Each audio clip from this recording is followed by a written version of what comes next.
Ang batang babae ay agad na napansin. Pagkalipas ng 3 minuto, ang ampon ay ibubuhos ang pintura sa likhang sining ng pangalawang kapatid. At sisiraan na siya umano ang Samire sa likhang sining ni pangalawang kapatid. Susunod na gagawin ni Ning Noanuan ay linlangin ako upang sumama sa kanya para magtungo sa isang kwarto. Pagkatapos ay pagbibintangan ako na sinira ko ang pinakamahalagang likhang sining na takip silim. Sinong mag-aakala na narinig ng kanyang pamilya ang kanyang iniisip, ngunit hindi naniwala ang karamihan ukol dito. Dahil sa kanilang paniniwala, ang ampon ay simpleng tao at kaakit-akit, na hindi posibleng gumagawa ng ganitong paninira sa iba. Sinong mag-aakala, sa sumunod na sandali, bigla silang namulat sa katotohanan. Ate, paano mo nagawang sirain ang paboritong likhang sining ni pangalawang kapatid? Pagkarinig nito, agad na nagtungo ang karamihan sa silid ng sining. At sakto nilang nakita ang ampon na nasa harap ng easel na sinisiraan ang batang babae. Sa eksenang ito, nagkatitigan ng ilan, puno ng pagtataka. Hindi inakala na ang kabaitan at simpleng pagkatao ng ampon ay peke lang pala sa harap nila. Samantalang ang batang babae, kung bakit niya naiintindihan ang ampon. Dahil siya ay isang taong muling isinilang mula sa hinaharap. Sa nakaraang buhay, ang dalaga ay kinuha pabalik ng kanyang mga magulang. Ang tusong ampon ay gumawa ng paraan upang palayasin ang dalaga. Dahilan kung bakit nalugi ang kumpanya ng nakatatandang CEO na kapatid. Ang kapatid niyang aktor ay nawalan ng kagandahan ng mukha.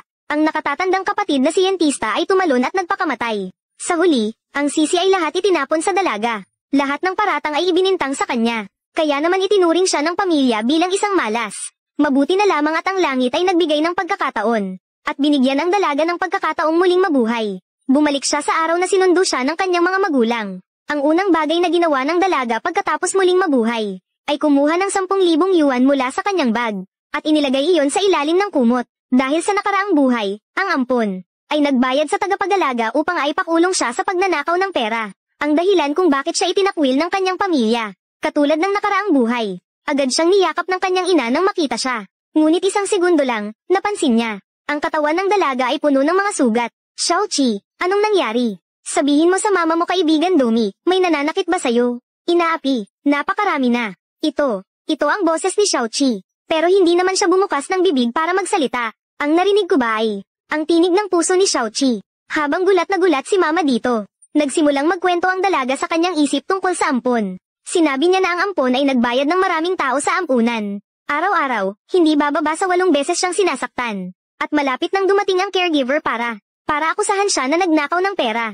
At totoo nga, hindi pa tapos magsalita. Isang caregiver ang biglang lumapit. Ayan ka na naman, batang pasaway. Nandito ka pala. Ninakaw mo ang gamit ko at gusto mo pang tumakas. Nasaan ang pera? Ibigay mo sa akin. Nagkatotoo ang tinig ng puso ni Xiaoqi. Sa pagkakataong ito, dala ang aral mula sa nakaraang buhay. Hindi nakita ng caregiver ang pera. Nang maisip kung gaano kaapi ang dalaga sa ampunan, pinaduro ng ina ang caregiver doon mismo. Agad namang dinala ng kanyang mga magulang ang dalaga pauwi sa kanilang tahanan. Pagkapasok sa pintuan, narinig agad ng mga magulang ang kanyang iniisip. Nagpapakita ng pag-aaklas si Ning Noanuan sa pamamagitan ng pag-aayuno. Maaaring ituring itong regalo sa unang pagkikita. Nag-aaklas siya sa pamamagitan ng pag-aayuno. Natatakot siya na maaga ko. Ang pagmamahal ninyo. Ikulong ang sarili sa kwarto.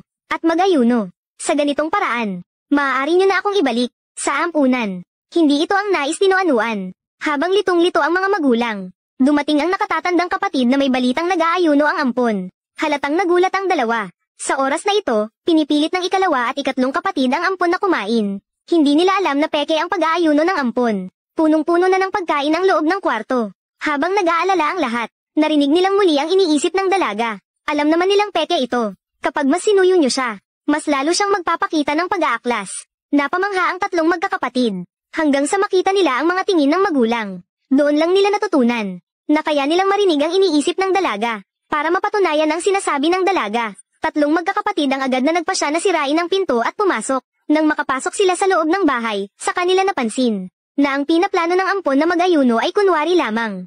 Lubos itong ikinagalit ng mag-asawa. Kahit anong sabihin, kailangang parusahan ang ampon. Dahil sa pakiusap ng tatlong magkakapatid, sila'y huminto. Habang wala ang ampon at ang batang babae, nagpalitan ng impormasyon ang buong pamilya. Agad-agad silang nagkaisa. Nagkunwari silang hindi naririnig ang nasa isip. Sinubukan nilang kumuha ng mas maraming impormasyon mula sa batang babae.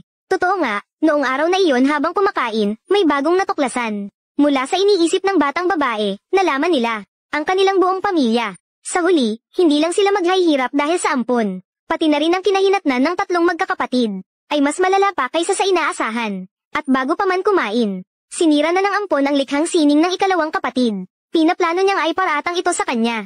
Habang pinag-uusapan ng pamilya kung totoo ba ang mga ito, may sigaw mula sa ampon na nagmula sa itaas. Nang dumating sila, nang mapansin, talagang nasira ang pintura ni Kuya. Ngunit kahit ganito, hindi pa rin gaanong naniniwala si Mama at Papa. Iniisip nilang ang anak na inalagaan nila, ay imposible na maging ganito kasama. Nakita ng ampon na hindi naniniwala ang dalawa. Lumapit din ang ampon sa harap ng canvas. Ate, huwag mo nang sisihin si Nuan-Nuan, ha? Ang dami mong sinasabi. Kung hindi mo ko sisilipan, ako na ang sisilip.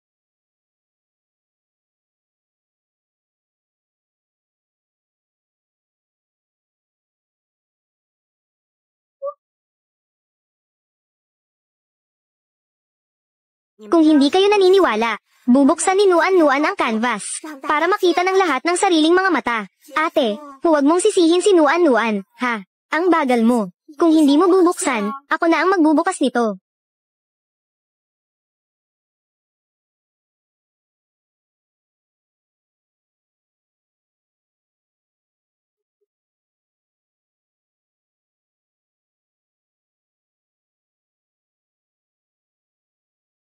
Ikaw, pangalawa, nasira talaga ang painting mo. Ate, alam ni Nuan-Nuan. Naiinggit si ate kay kuya. Mabuti kay Nuan-Nuan. Pero sinabi ni tatay at nanay, kapag may maling nagawa, dapat humingi ng tawad. Sinira mo si kuya. Ang pinaka-importanteng painting. Ang painting na, sunset. Magsabi ka na agad ng tawad kay kuya. Xiaoqi.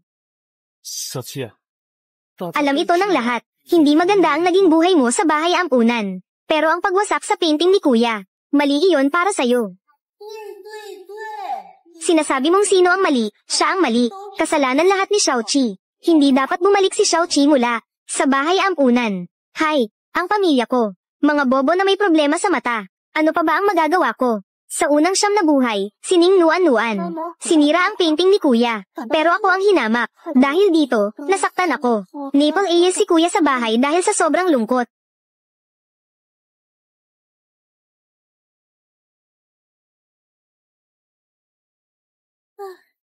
Sa buhay na ito, pinalitan ko ang painting. Masasabing tumulong sa bobo kong pangalawang kuya. Isang tulong na rin.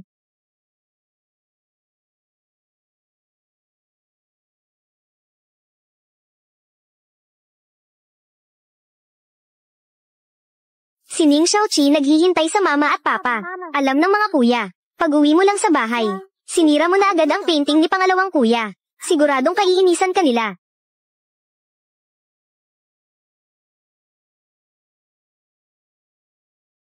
Ay, kuya. Ang hindi maayos na paningin ay sakit. Kailangang gamutin. Ang laki ng painting na ito ng huling sinag ng araw. Maayos na nakasabit sa likod ng kurtina. Paano mo hindi ito makikita?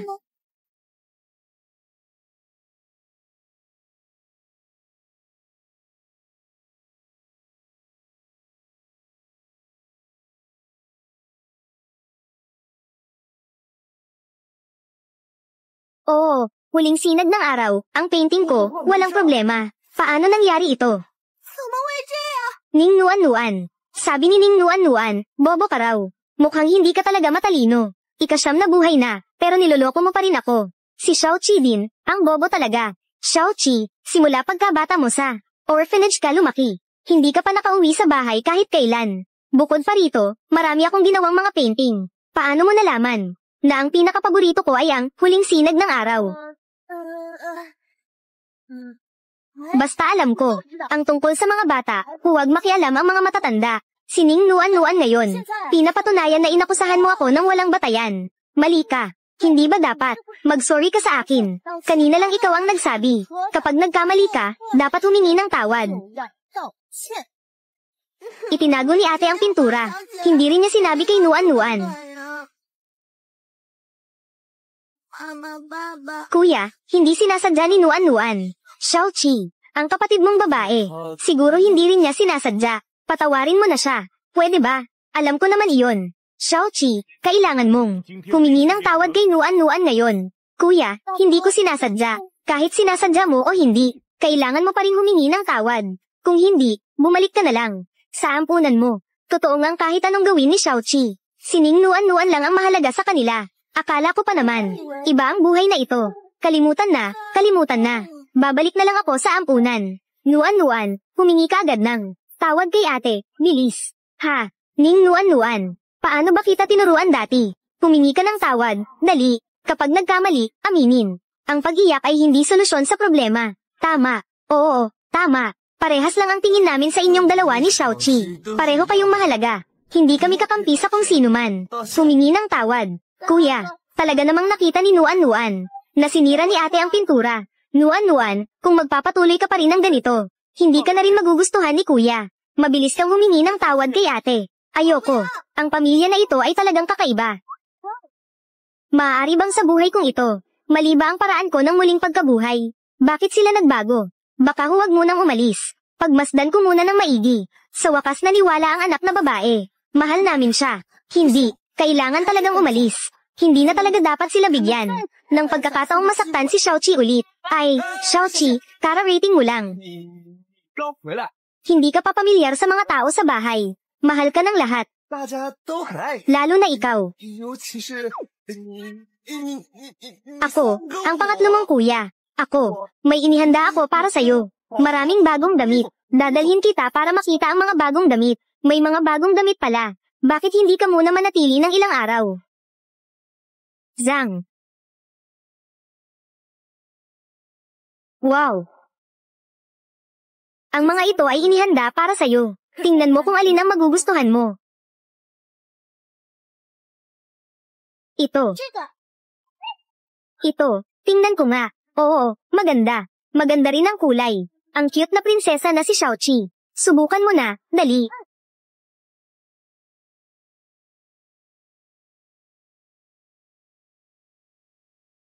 Nanay, tatay, ang iniisip ni Xiaoqi.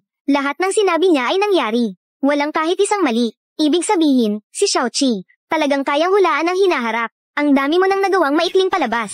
May nararamdamang galit si Xiaoqi kay Nuan-nuan. Kaya't naisip niya. Paano mo ipapaliwanag ang paglubog ng araw? Hindi niya kailanman nakita ang painting na iyon. Nagkataon lang ito. Sige, kahit pa nagkataon lang ang painting na iyon. Paano naman ako? Ang inaaral ko ay pambansang lihim. Araw-araw kayong namumuhay kasama ko. Hindi ninyo alam kung si Xiaoqi ay walang kakayahang magkunwari tungkol sa hinaharap. Paano niya nalalaman? Ibig sabihin, mapapahamak talaga si kuya dahil kay Nuan-nuan. Malulugi at makupulong siya. Mawawala ang kagandahan ko. Si Bunso ay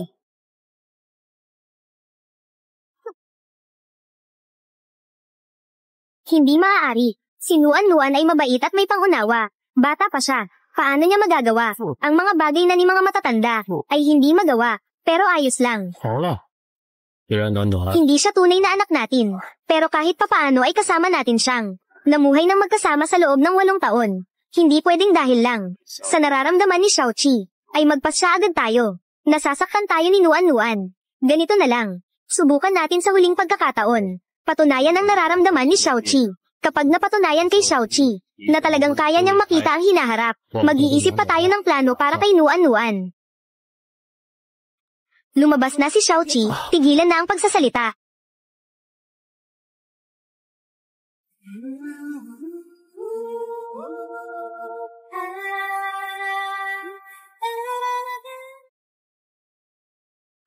Bilisan mo, ipakita mo kay mama. Tunay na anak ka talaga ni mama. Ang ganda talaga. Salamat po, mama. Oo, maganda ba? Oo.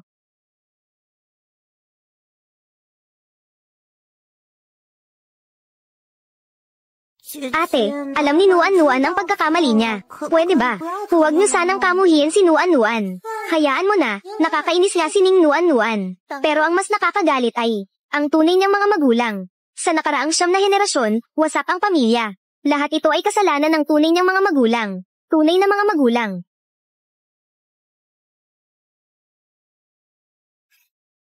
Ama at ina, sa bahay ninyo, bawal tawaging mama. Kami ay tagapaglingkod at tagaluto lang. Tandaan mo iyan. Tita Wang, hinayaan niyo si Nuan-nuan. Pigilan si Ning Xiaoqi na makauwi. At pagbintangan siyang sa mayro ng painting. Hindi nagawa ni Nuan-nuan kahit ano. Mapapalayas ba si Nuan-nuan? Ano bang ikinababahala mo? Hindi mo dapat ilagay ang lahat ng itlog sa iisang basket. Naalala mo ba ang ikalawang anak na lalaki ng pamilya? Ang kanyang fiancé? Oo, naalala ko. Ano nga ulit ang pangalan niya? Linling. Oo, siya nga. Nagawa ng anak natin na maaga siya. Ngayon, sa tiyan niya, dinadala niya ang mismong apo natin. Dinadala niya ang dugo ng pamilya natin. Kapag si Linling at ang pangalawang anak ay nagpakasal, ang mga ari-arian ng pamilyang Ning sa hinaharap ay mapupunta lamang sa apo natin bilang tagapagmana. Ang mga ari-arian ng pamilya Ning balang araw, tiyak na magiging atin na. Haha. Ay, nako. Napakahusay. Kung bibilangin ang oras, ang tunay na magulang ni Ning Noanuan, malapit nang gumawa ng aksyon laban sa pamilya Ning. Sunod nito, mababankrupt ang pamilya Ning. Mapupunta sa kulungan ang panganay na anak, masisira ang mukha ng pangalawang anak, magpapakamatay ang pangatlong anak. Mawawalan ng braso at magiging baldado ang ama. Ang ina ay mauuwi sa pagtatrabaho sa isang karinderya, maghuhugas ng pinggan. Ay, nako, bilisin mong kumain. Napakasarap ng pagkain na to. Hindi mo na ito matitikman sa hinaharap. Tingnan mo ang bata. Gaano na siya nagugutom? Kumakain pa rin ngayon. Anong oras na ba? Ikaw, sinasabi mo pa rin ang mga ganito. Wala namang kabuluhan. Kaya si Ning Noanuan. Sino ba talaga ang tunay na ama? Hindi ko alam. Ginoo at Ginang. Oh, nandito na kayo. Xiaoqi, ipapakilala kita. Ito si Tita Wang. Sa ating bahay. Nagtrabaho siya dito ng halos 30 taon. Para sa pamilya natin. Napakatapat niya. Siya ang nakikipag-agawan ng posisyon kay Nuan-Nuan. Cute na bata. Binibini, malugod na pagdating sa bahay.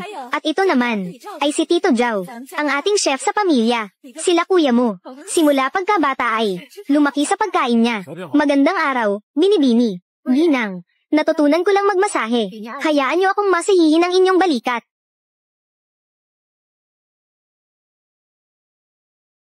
Si Tito Zhao at Tita Wang. Parang kalahati ng pamilya natin. Huwag kang matakot. Huwag kang mabahala. Ano bang kinakatakutan ko? Kayo ang tunay na pamilya. Hindi ako malapit sa inyo. Kapag silang dalawa, ang dahilan ng pagkawasak ng inyong pamilya. Huwag niyo akong idamay. Sigurado akong hindi niyo ito inaasahan. Si Wang Fang at Zhao Bo, ang tunay na mga magulang ni Ning Nuan-Nuan. Ano-ano? Paanong posible? Wang Fang at Lao Zhao, naging walang asawa ng halos buong buhay. Paanong magiging ang tunay na magulang ni Ning Nuan-Nuan? Ginoo at Ginang, ano na ang nangyari sa inyo? Wala naman. May insekto sa sofa na iyon. Pupo. Kung si Wang Fang at Lao Zhao ay ang tunay na magulang ni Ning Noanuan, kung gayon sila noong taon na iyon, ang nagpalit sa ating anak, hindi ba? Wala namang kailangang ipag-alala. Sige, mauna na kayong magpatuloy sa mga gawain ninyo. Sige, Ginang.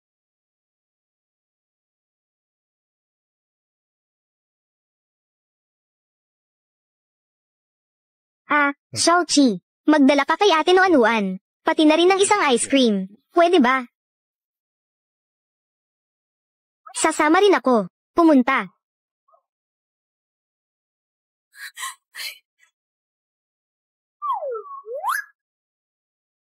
Ang damdamin ni Xiaoqi, kahit na napatunayan ng maraming beses. Ngunit si Wang Fang sa pamilya natin, ay nagtrabaho na ng mahigit 30 taon. Ano ang ginagawa? Ay palaging masipag at walang reklamo. Kaya't sa pagkakataong ito, ang damdamin ni Xiaoqi, maaaring, may konting. Hindi ka panipaniwala. Tama. Kung gusto nila, gumawa ng anumang bagay. Matagal na nila itong nagawa sa loob ng 30 taon. Hindi na tayo maghihintay hanggang ngayon. Nanay, tatay, paano kaya kung araw-araw? Magpapalit-palit tayo ng isa sa atin para samahan si Xiaoqi. Obserbahan ang nararamdaman niya. Kung totoo nga ba ito, anong palagay niyo? Magandang ideya. Pwede rin tayong makipag-bonding kay Xiaoqi. Palagwin ang relasyon natin sa isa't isa. Xiaoqi. Halika. Xiaoqi, tingnan mo. Ikaw kasama si mama at papa. At ang kuya mo. Magkahiwalay tayo ng 8 taon. Kaya napagpasyahan namin. Simula ngayon, Magpapalit-palit kami para samahan ka. Okay ba yun? Ha, ito. Mukhang hindi naman kailangan ito. Gusto ko pang mabuhay ng mas matagal. Yung panukalang pagpapalit-palit sa pag-aalaga, ay ideya ko, ang pangalawang kuya mo. Kaya sa unang araw, ako muna ang sasama kay Xiaoqi. Anong palagay mo? Paano mo naman nasabi yun, pangalawang kuya? Hindi ko napapansinin, sa unang araw, ikaw ang sasama kay Xiaoqi. Ang pangalawang kuya ang sasama kay Xiaoqi. Hindi naman ito imposible. Ang buhay ng pangalawang kuya. Napaka-exciting nito. Exciting. Ang pangalawang kuya, hindi pa niya alam. Nabuntis ang girlfriend niya. Magiging tatay na siya. Magiging tatay ako. Ang saya. Ang galing naman. Mabait talaga si kuya. Hindi niya alintana ang tungkol sa kasintahan niya. Yung bata sa tiyan niya. Na hindi naman kanya. Ako ang tagapagmana ng problema. Oo, kuya, ano ang sinasabi mo na ikaw ay tagapagmana ng problema? Kuya, naman, paano ka naman magsalita? Huwag mong turuan ng masama si Xiaoqi. Ma, niloko ako. Ano bang gagawin ko? Tulungan mo ako. Ayos lang yan, mahal. Ngayon, ang nararamdaman mo. Hindi pa naman kumpirmado, di ba? Oo ha, di ba? Oo, mahal na mahal ako ni Linling. Imposibleng ipagkanulo niya ako. Xiaoqi, malapit nang magpakasal si kuya mo. Linling ang tawag sa mapapangasawa niya. At saka, mahal na mahal ako ng mapapangasawa ko. Imposibleng ipagkanulo niya ako. Oo. Ang asawa at anak niya ay umaasa lahat sa pera mo. Siyempre mahal ka niya. Nakita na ni Nuan si ate. Maganda ang relasyon niya kay ate. Ikaw ba, masama ang relasyon mo sa kanya? Dahil ang ama ng bata, ay si Ning Nuan. Ang tunay mong kapatid na lalaki. Ako Huwag. Kalma. Ang yaya sa bahay, si Wang Fang. Pinapayagan niyang ang tunay niyang anak na babae. Palitan ang pwesto ko. Pagkatapos ay hayaan ang sarili niyang anak na lalaki. Agawin ang asawa ng pangalawang kuya. Sa ganitong paraan, ang kayamanan ng pamilya Ning ay magiging lihay timo na mapunta sa kanilang apo. Napakatalino talaga.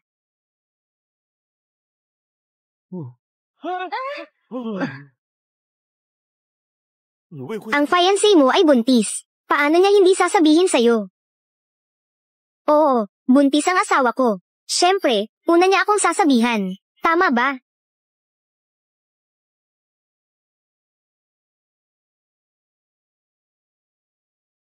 Ate Inlo. Wuho, pa-take off na si kuya.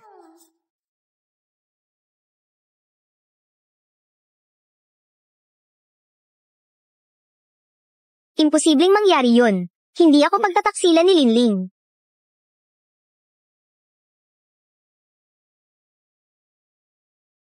Hello, Linling. Shuyang, magiging tatay ka na. Buntis ako.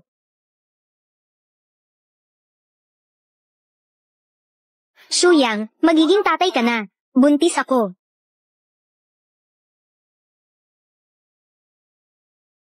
Sa sinapupunan ni Linling, ay nagbubuntis ng anak ko. Kapag nagpakasal siya kay Ershao, ang pamilya Ning ay magiging atin na. Si Papa, Mama, at Kuya, paano sila natulala at hindi nakakilos?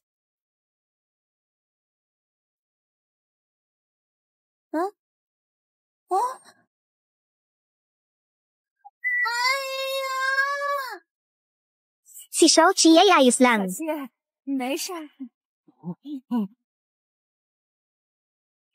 Totoo ngang buntis si Linling. Hindi kaya. Totoo kaya ang sinabi ni Xiaoqi. Ang bata ay anak ng iba.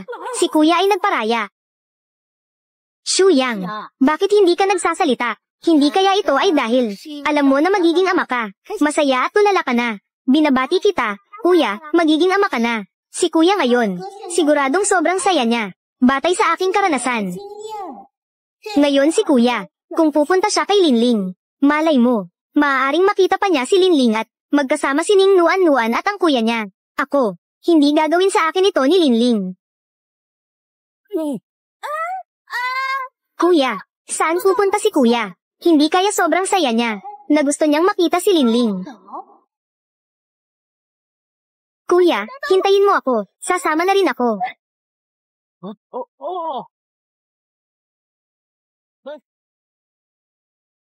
Nuan-nuan. Maglaro ka na lang sa bahay. Huwag kang sumama.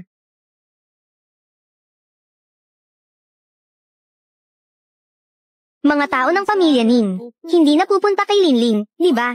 Nako, ang anak ko ngayon, kasama pa rin si Linling. Bakit hindi sinasagot ng anak ko ang telepono? Ling-ling. Oo, hintayin natin ang anak natin. Kapag naging mahalagang apo na siya ng pamilya Ning, ang pamilyang Ning ay atin lahat. Nako, Tiange. Itong si Ning Shuyang, isa lang siyang taong laging umiikot ang isip sa paibig. Hanggat hindi ko sinasabi, tiyak na hindi siya magdududa tungkol sa pagkakakilanlan ng bata sa loob ng tiyan ko. Ling-ling, HMM. Sa hinaharap, ang masaya nating buhay, nakadepende na sa iyo at sa bata. Ang kapatid kong si Ning Nuan-nuan, naging tunay na anak ng pamilya Ning, at napasa kamay ko ang anak ko, naging gintong apo ng pamilya Ning. Ang pamilyang Ning na ito, itinakda para sa atin. Ang husay mo, Tiange. Tapos na, umalis na si Nuan-nuan. Kailangang pigilan ng pamilya Ning.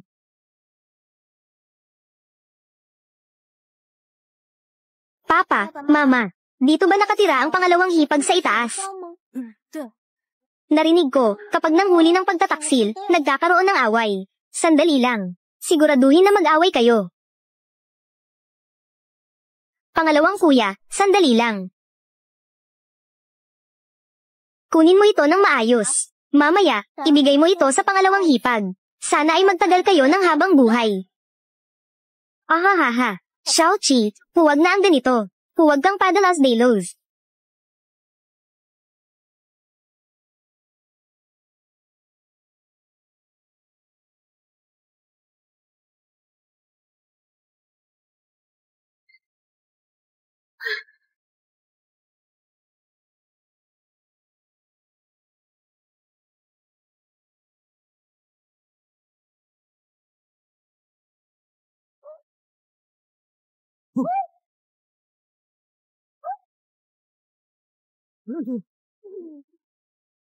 Dumating na si Ning Shuyang. Huwag kang pumunta roon. Bodega.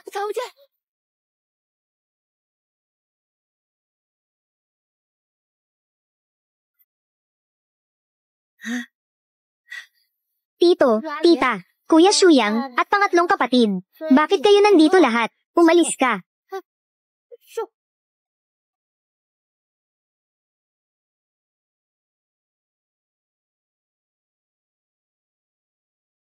Ling-ling, ikaw lang mag-isa sa loob ng bahay. Talaga ba? Oo, tama. Oo, ako lang mag-isa talaga. Bigla silang dumating ngayong araw. Ang dami nila. Paano kaya kung lumabas na lang muna tayo? Kabado siya, kabado siya. HMM. Nagtatago ka ba ng tao sa bahay, kaya ka kinakabahan? Posible bang may tinatago ka talaga? Hayaan mo akong mag-isip. Saan mo kaya tinago ang masamang lalaking iyon?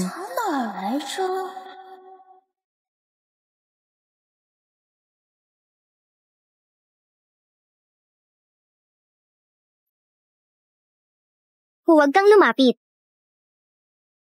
Ay.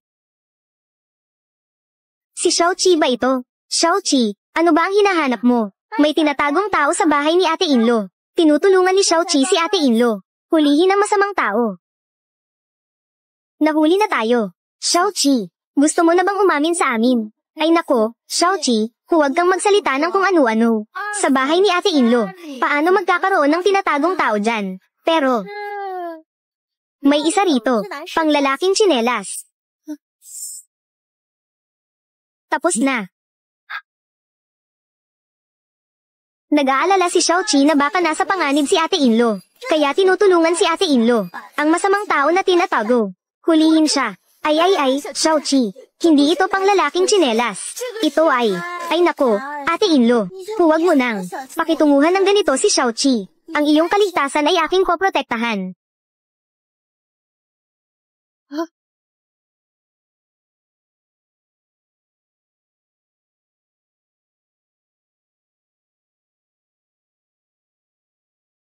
Ipakita mo naman ang iyong ngiti, munting mahal. Ako ang tagapangalaga ng iyong kaligtasan.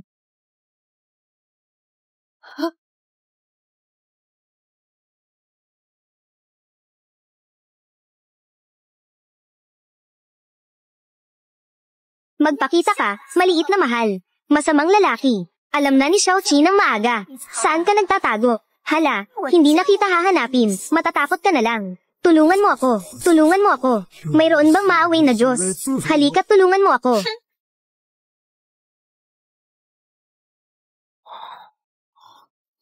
Nandito ka.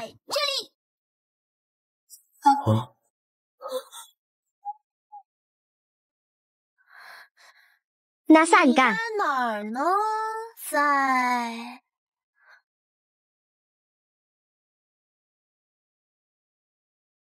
Dito. Wala lahat.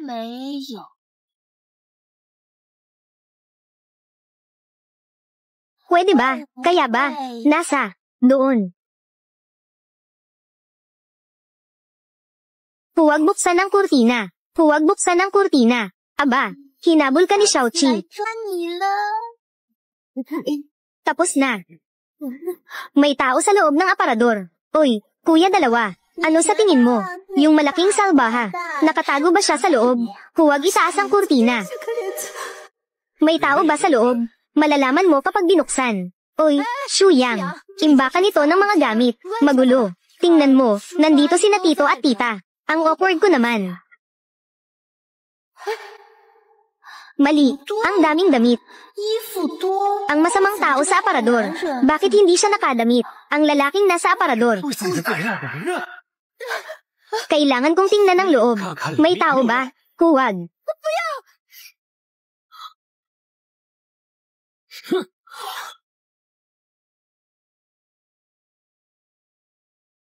Tapos na, Ginoo at Ginang. Pangalawang binatang Panginoon. Si Miss Nuan-Nuan ay may nangyari. Nanay at tatay. Hindi maganda ang pakiramdam ni Nuan-Nuan. Nuan-Nuan, saan ka ba masama ang pakiramdam? Sabihin mo kay mama. Ginang, Nuan-Nuan. Kanina lang masakit na masakit ang puso ko. Ginoo at Ginang. Mga binata, dalhin niyo agad si Nuan-Nuan sa ospital. Maghanda ng sasakyan. Ay nako, kaunti lang. Kaunting-kaunti na lang. Sining Nuan-Nuan at si Wang Fang. Dumating sila sa tamang oras. Ginoo, bakit hindi ka na umalis? Kung matatagalan pa, mapapahamak si Ginang. Nuan-Nuan, hindi sila dapat makaalam tungkol sa relasyon ng anak ko kay Lingling. May panganib ba kay Nuan-Nuan? Ikaw, Wang Fang, hindi mo ba alam? Siya ang tunay mong anak na babae. Kung masama ang pakiramdam ng puso, matagal mo na siyang dinala sa ospital. Anong silbi ng pagpunta dito? Kawawa naman ang ikalawa kong kapatid. Ang ginagawa ni Wang Fang ay para guluhin ang takbo ng inyong plano. Itago ang tunay niyang anak na lalaki. At ang katotohanang niloko kanya.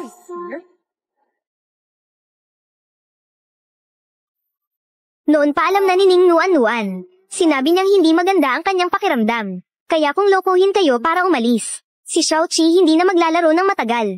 Ang boring talaga. Ayoko.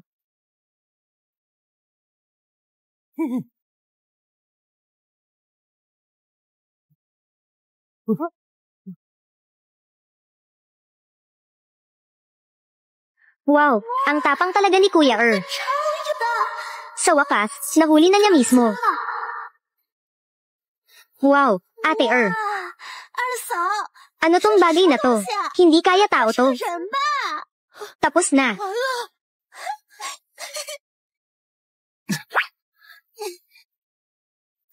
Tapos na. Lin-Lin. Sino ang lalaking ito? Kuya wala kang modo. Siya ang tatay ng anak mo. Bakit ang bastos mo? Siya ay kaibigan ko. Kaibigan. Ang lalaking ito nakarog. Nagtatago sa bodega mo. Sabi mo sa akin. Kaibigan mo siya. Ako. Ano bang klaseng tao ka? Ang lakas ng loob mong agawin ng akin. Hindi ito ganun. Hindi ito ang iniisip mo, Kuya maghinay-hinay ka. Si Lin-Lin, 7 taon na kayong magkasama. Paano niya magagawa? Ang bagay na makakasakit sa'yo. Baka talagang kaibigan lang sila. Kaibigan lang. Ate ano bang laro ang ginagawa nyo? Bakit? Hindi nyo isinama si Kuya Naghahanap talaga kayo ng gulo. Patawad, Kuya Mula ngayon, ikaw at ako, Ning Shuyang. Huwag mo nang ipagpatuloy ang pag-aaway. Ikalawang Ginoo. Sa sinapupunan ni Binibining Lin. Nagdadalang tao pa siya ng inyong anak. Paano kung may mangyari sa bata? Tiya Wang. Ang batang ito naman ay hindi sa inyo. Bakit kayo nagmamadali? Binibining Xiaoqi. Anong ibig niyong sabihin? Ginagawa ko ito para sa ikabubuti ng ikalawang Ginoo. Oo, tama. Para sa kabutihan ng ikalawang kapatid. Binanggit na ang bata ay para sa ikalawang kapatid.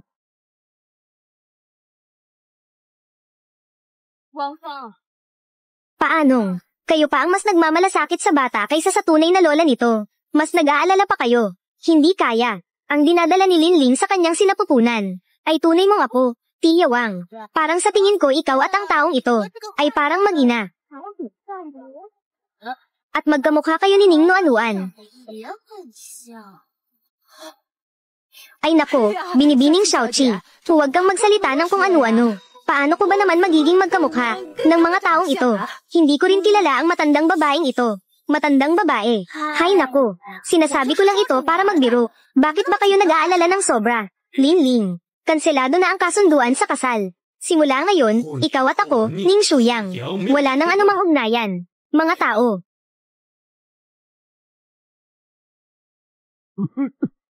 Dalhin si Linling. At ang lalaking ito. Dalhin sila sa akin ngayon. Alamin ang lahat ng tungkol sa kanila. Siyasatin ng mabuti ang lahat. Gusto kong magbayad sila ng kanilang kasalanan. Shuyang, huwag. Nasa sinapupunan ko.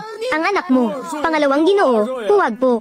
Hindi mo pwedeng pabayaan ang ikalawang kapatid. Hulihin ang tunay kong kapatid. Ang kapatid na ito, ikalawang kuya, mukhang nakakaawa. Pwede mo ba siyang patawarin? Ning Nuan, ikaw ay isang hanggal. Kayong 5 tao sa pamilya. Ituring si Ning Nuan na iyong mahalaga. Hindi mo rin siya nakita na para sa inyo. Kapag siya ay kumilos, parang iniingatan ng sariling kapatid na lalaki. Ganon din ang pag-aalaga sa inyo. Ning Nuan, bata pa. Para sa isang tao, nananakit sa ikalawang kuya mo, ikaw ay nagmamakaawa. Talagang dinaigo mo ako. Ay, ginang at Ginoo. Miss Worm Zero. Napakabait lang niya. Kaya niya nasabi ang ganoong mga salita. Hindi pa siya maginhawa ngayon. Dadalhin ko siya sa ospital ngayon. Umalis. Uwi na tayo.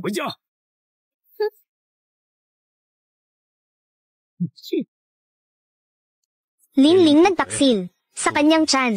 Nandyan pa ang anak ng iba. Ang nararamdaman ni Xiaoqi. Muli itong napatunayan. Kaya sinasabi ko, totoo ang nararamdaman ni Xiaoqi. Kaya sa susunod, malulugi ang pamilyang Ning. Makukulong ang panganay. Masisira ang mukha ng pangalawa. Magpapakamatay ang pangatlo. Lahat ng ito ay may kinalaman kay Zhaobo, Wang Fang, Ning Nuanuan. Hindi maaalis ang kanilang kaugnayan. Siyasatin. Ang lahat ng ginawa ni Wang Fang. Siyasatin ng buo. Sige. Alam ko na ang munting cute na ito. May gagawing masama. Dahil ganito, kayong pamilya. Mapunta na lang sa impyerno. Pag nasiyasat na ang lahat, tungkol kay Ning Nuanuan. Ibalik na muna siya. Mga tao. Panginoon. Bantayan ng mabuti sina Wang Fang, Zhaobo, Ning Nuanuan. Hanggang masiyasat ang lahat, hindi sila pinapayagan. Umalis kahit isang hakbang mula sa Ning family. Opo. Panginoon, hindi maganda. Wang Fang, Zhaobo, pati na si Ning Nuanuan. Nawawala. Mabilis silang tumakas. Siyasatin nyo. Kahit hukayin ang lupa ng 3 talampakan. Hanapin nyo sila. Oo, 15 ng Hunyo, alas 10 ng umaga. Magdaraos ang Ning Group ng press conference para sa teknolohiya ng exoskeleton. Mahal ko. Mahal, may masamang balita. Natuklasan na tayo ng pamilya Ning. Ay nako, huwag kang magsalita. Ipapahayag sa press conference ang patentadong teknolohiya. Basta makuha natin ito. Sa makalawa sa Ning family, ang ilalabas nilang patentadong teknolohiya. Maabot na natin ang tagumpay sa isang hakbang. Maganda ang plano, pero paano natin ito nanakawin? Mama, Papa, alam ni Nuan kung saan itinatago ni Kuya ang teknolohiyang ito. Nasa kanyang silid-aklatan. Ayan, Zhaobo. Mamayang gabi, pumunta tayo sa bahay ng pamilya Ning para nakawin ang patent. At kasabay nito, magsimula tayo ng sunog para patayin ang 6 na miyembro ng kanilang pamilya. Sa oras na iyon, si Nuan na lang ang natitirang miyembro. nabuhay mula sa pamilya Ning. At ang pamilya Ning ay magiging atin. Pero, paano kung hindi sila mamatay sa sunog? Ano ang gagawin natin? Ibenta na lang natin ang patent. Ang kikitain nito ay sapat na para sa atin, upang mabuhay ng marangya ng 10 henerasyon. Mama, Papa, Xiaoqi, pupunta muna ako sa kumpanya. Kumain ka muna ng almusal bago umalis. Hindi na, salamat. Sa makalawa na ang press conference. Medyo magiging abala ako sa loob ng 2 araw. Sa makalawa ang press conference, kaya ngayong gabi.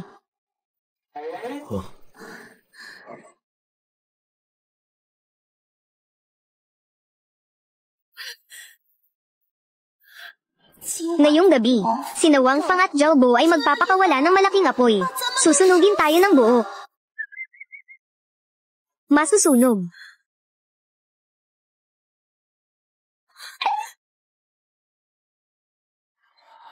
Sa nakaraang buhay, ang mukha ni Kuya, nasira ito dahil sa apoy na ito.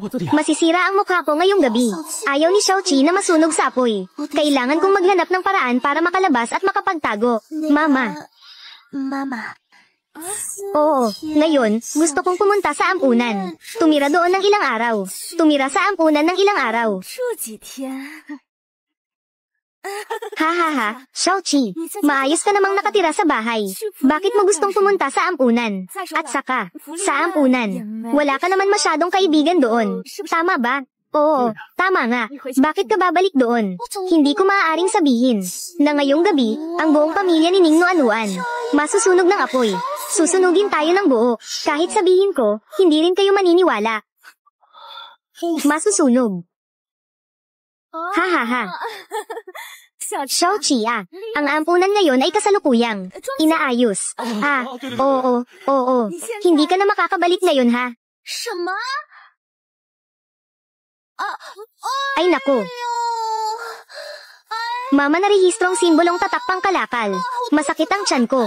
Bilisin mo, pumunta ka sa ospital at manatili roon ng 3 araw. Tagapamahala. Dalian mo at kunin mo ang ating pribadong doktor dito para tingnan si Xiaoqi. Pribadong doktor.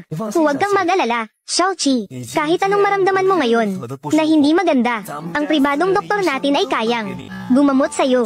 Kaya hindi mo na kailangang pumunta sa ospital. Hindi na kailangan, kuya. Bigla na lang akong hindi na masama ang pakiramdam.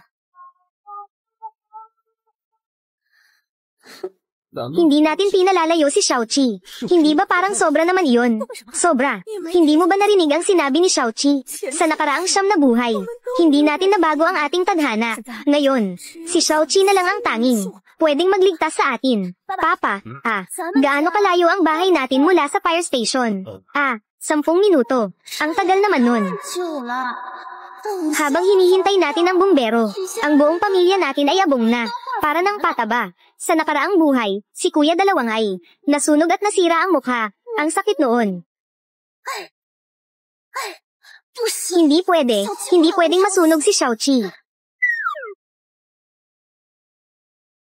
Haha, napakaganda. Siguradong ililigtas tayo ni Xiaoqi. Baby Boss, nagsimula na ang klase sa maliit na kurso ng firefighting.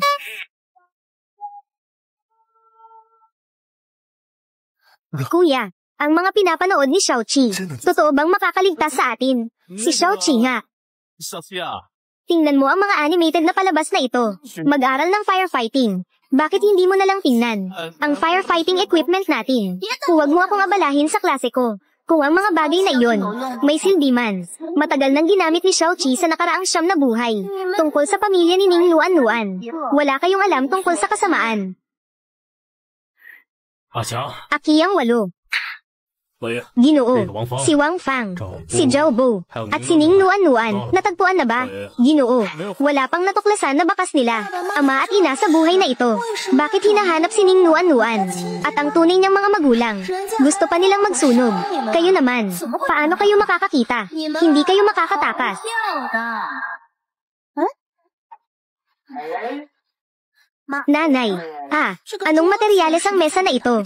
Ito hahaha. Ito ay gawa sa pulang kahoy. Ang pulang kahoy ay may mataas na oil content. Kapag nasunog, siguradong wala nang maliligtas. Sinasabihan kitang magtipid ka naman. Bumibili ka pa ng mamahaling pulang kahoy.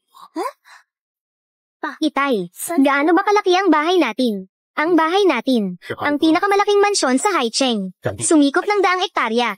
Masama rin pala ang sobrang yaman ng pamilya. Tingnan mo naman ang ganito kalaking bahay.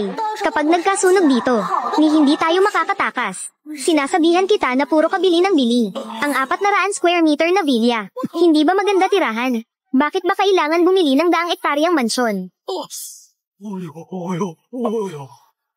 Ma'am, dumating na po ang delivery nyo. Dumating na ang gamit pangligtas ko. Gamit pangligtas. Hihihi. Kami, may pag-asa na tayo.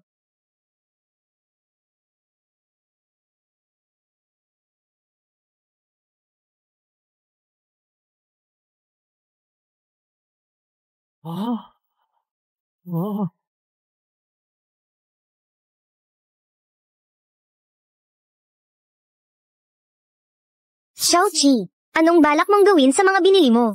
Gagawa si Xiaoqi ng pagsasanay sa pagapula ng apoy. Pero, talaga bang makakapagpatay ng apoy yan? Siyempre naman. Xiaoqi, meron ka pa ba dyan na pwedeng magamit ng itay at inay mo at ng mga kuya mo na mga gamit? Kayo kasi, mga matatanda na kayo.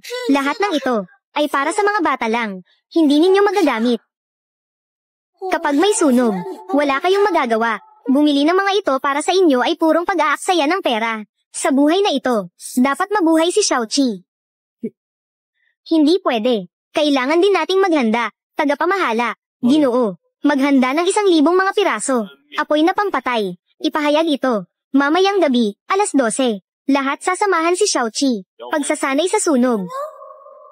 Ang ama sa buhay na ito, napakatalino. Hindi pa sinasabi ni Xiaoqi na magkakaroon ng sunog. Nagsimula na siyang maghanda.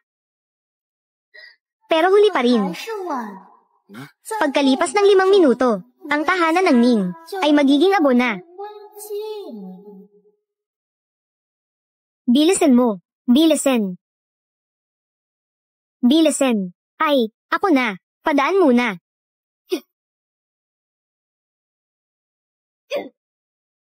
Kapag nasindihan ang apoy mamaya, pupunta tayo sa Silid-Aklatan. Nakawin ang mga pag-aari ng Ning. Lihim ng patent. Bilis, patayin ang apoy. Nasusunog na.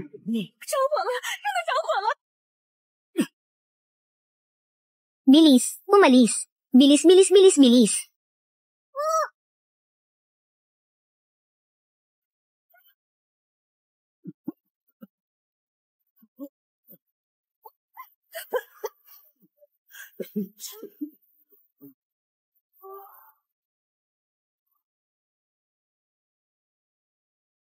Jobo, bilisan at hanapin ang mga lihim ng Ning Group. Bilisan ang paghahanap.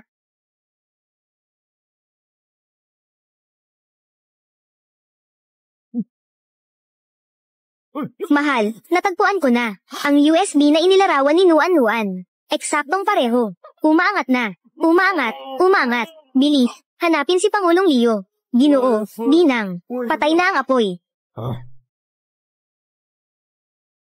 Xiaoqi, mabuti na lang at narito ka. Nakaligtas lang kami dahil sa iyo. Salamat sa iyo.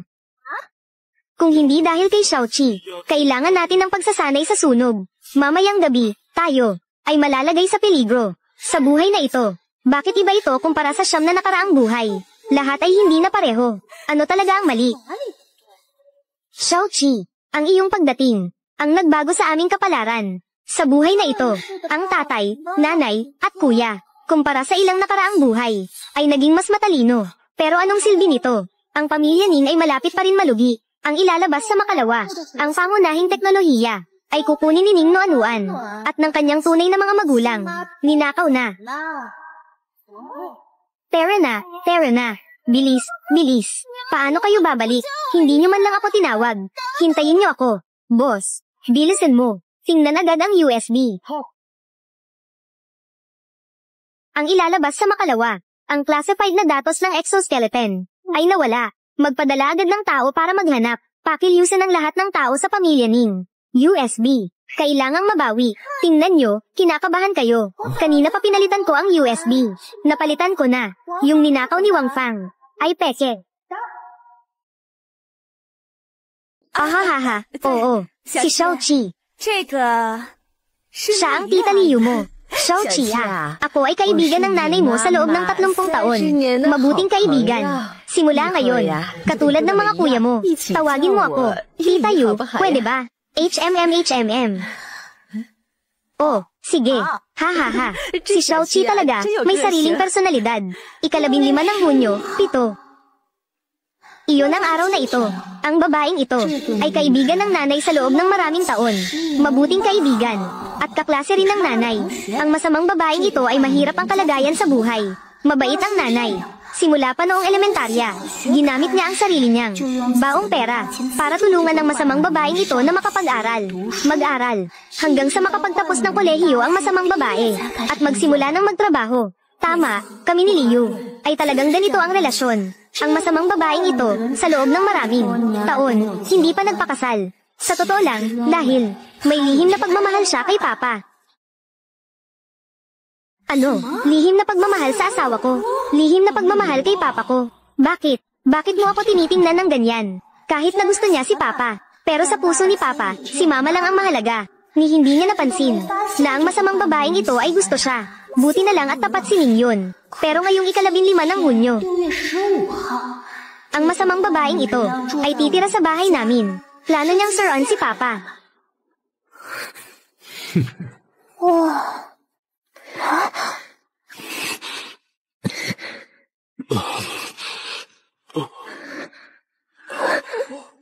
Si Ningyon, ininom ang gamot na ito. Ikaw na ang akin ngayon. HMPH. Bawal mong hawakan si Papa. Ikaw, ang cute mo. Nakita mo na lahat. Nakita kitang binigyan mo si Papa ng gamot. Si Xiaoqi, si Liu. Mama, nandyan ka ba sa baba? Tumahimik ka. Mukhang mali ang narinig ko. Mama.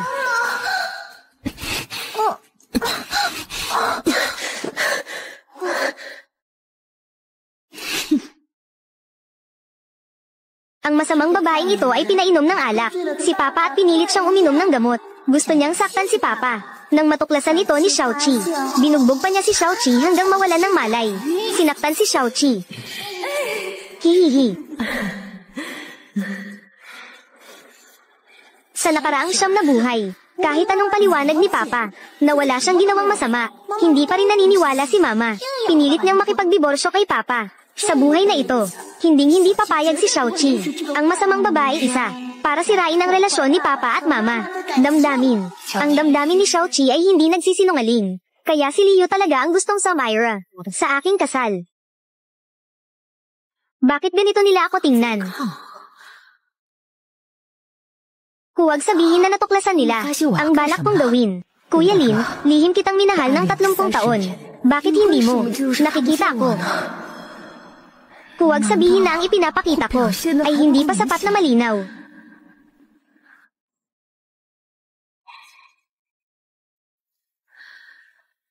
Kuya Ning, hindi na ako makapaghintay. Naghintay na ako ng 30 taon.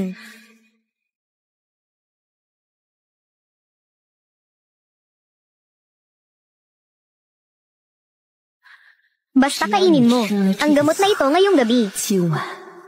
Ikaw na ang magiging akin. Imposible, sa mga taon na ito, itinago ko ito ng maayos. Hindi nila ito matutuklasan. Ang gamot na pinakain mo kay Papa, siguradong nasa bag mo. Gusto mong saktan si Ningyon. Liu, mali talaga ang akala ko sa'yo. Ginoo at binibini. Kailangan nang pumunta sa ospital para sa medikal na pagsusuri. Sige. Xiaoqi, sumama ka muna. Kay Tiyong tagapamahala papunta sa ospital. Pero... Xiaoqi, alam ko, isa siyang masamang babae. Pero huwag kang mag-alala.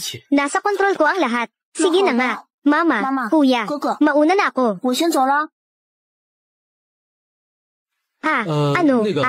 Si Shuyang, ikaw talagang bata ka. Talagang ganyan ka. Bakit bigla ka nalang sumugod? At kinuha mo agad ang bag ko. Nagulat ako sa'yo. Si Manman, hindi sa sinisiraan ko. Tingnan mo si Shuyang. Habang tumatanda ang batang ito, lalo pang nawawalan ng disiplina. Si Shuyang, ano bang nangyayari sa'yo? Sobra ka na. Si Shuyang, sa tingin niya kasi, maganda ang bag mo. Ay, Tiyayo, huwag kang magalit. Tiningnan ko lang kasi, maganda ang bag mo. Ma, gusto ko lang sanang, subukan kung totoo. Ang sinabi ni Xiaoqi, tingnan mo siya kanina, ang tensyonado niyang mukha, nasa loob ang gamot, hindi ito nawala. Mahal, nakauwi na ako. Ay, Kuya Ning, nakauwi ka na. Ang hirap mong makita. Ang hirap talaga. Ha ha ha. Ang tagal nating hindi nagkita. Mahal. Mahal, anong nangyayari sa'yo? May nagawa ba akong ikinagalit mo?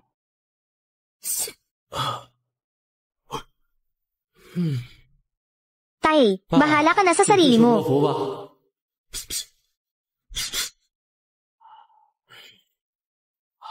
Ano ba talaga ang nangyayari? Tay, dumating na ang paibig na pagsubok mo. Paibig na pagsubok. Mahal, huwag mo akong iwan. Tumabi ka nga dyan.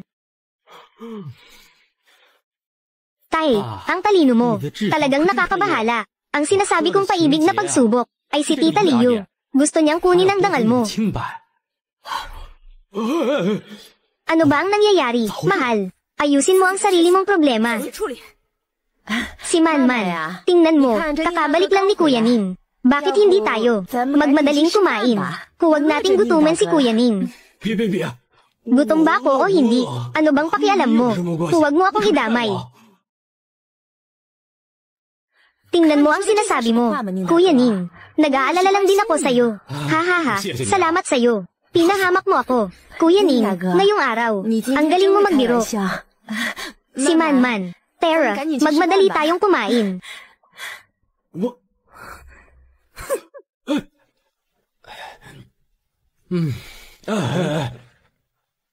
Ano ba talaga ang nangyayari? Sa madaling salita, si Tita Liu, may lihim na pagmamahal sa'yo ng 30 taon. Gusto kong isipin ang tungkol sa Zero ngayong gabi. Kunin ang dangal mo, at magdulot ng diborsyo sa inyo ni Mama. Ano pa ang hinihintay mo? Bakit hindi mo pa siya palayasin? Pinahamak mo ako. Hindi sapat na paalisin lang siya. Gusto niyang saktan ng pamilya ko. Sisiguraduhin kong hindi siya makakalusot. Mabuti na lang, mabuti na lang.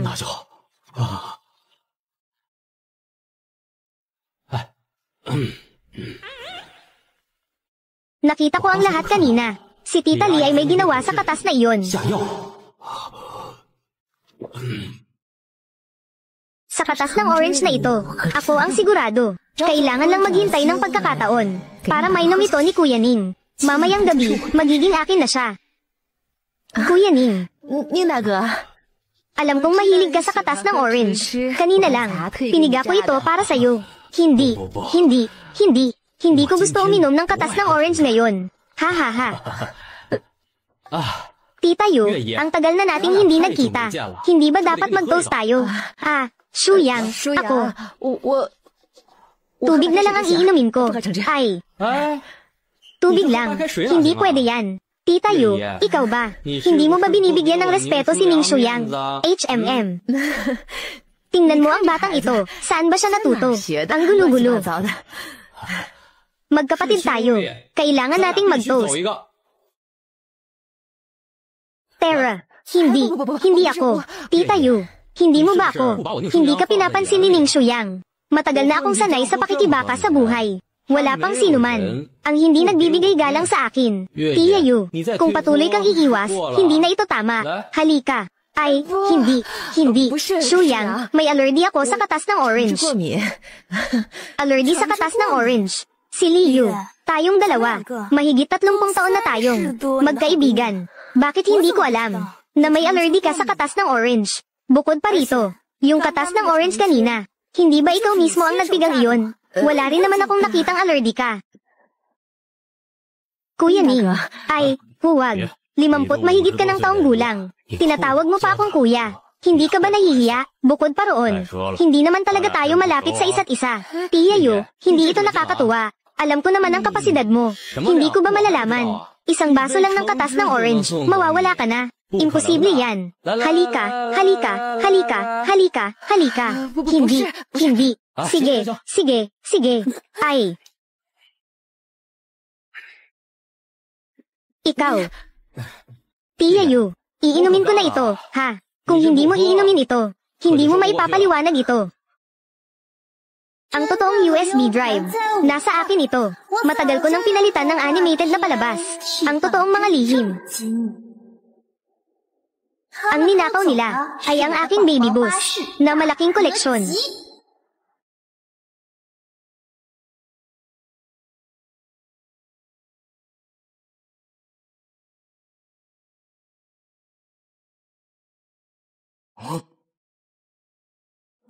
Mahal, asawa, natagpuan na.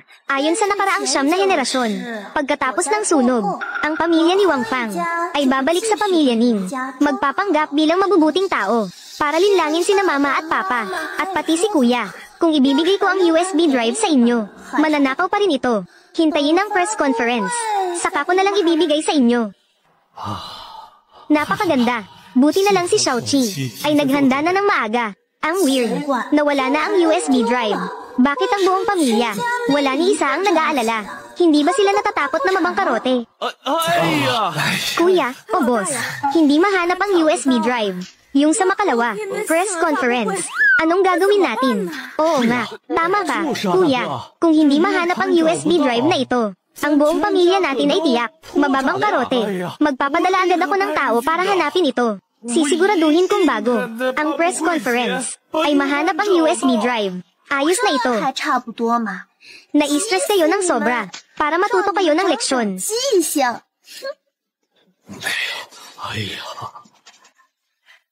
Ginoong Liu, alam ko, gusto ninyong pabagsakin ang pamilya Ning. Sakto naman. Sa akin, may bagay na makakapagpabagsak sa kanila. Kayo, interesado ba kayo na gawin ang negosyong ito?